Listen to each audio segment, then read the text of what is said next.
ছাত্র জনতা আন্দোলনের পরে পুলিশের,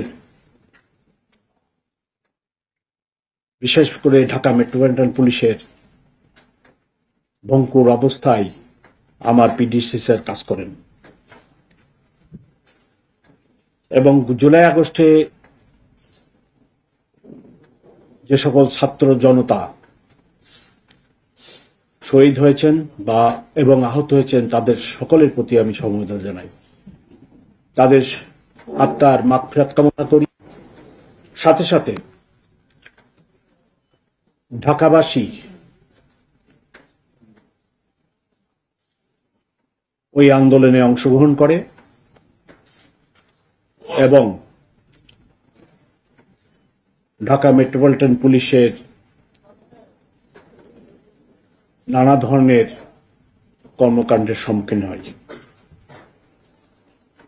ঢাকা মেট্রোপলিটন পুলিশ ওই আন্দোলনে পেশাদারিত্বের বাইরে গিয়ে যে কাজ করেন সেই কাজের জন্য আমি অত্যন্ত দুঃখিত এবং ঢাকাবাসীর কাছে তথা দেশবাসীর কাছে আমি ক্ষমা প্রার্থী।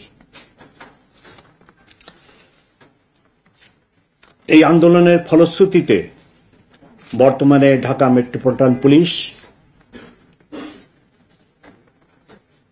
তথা বাংলাদেশ পুলিশ নতুনভাবে মানুষকে সেবা দেওয়ার জন্য কাজ শুরু করছে।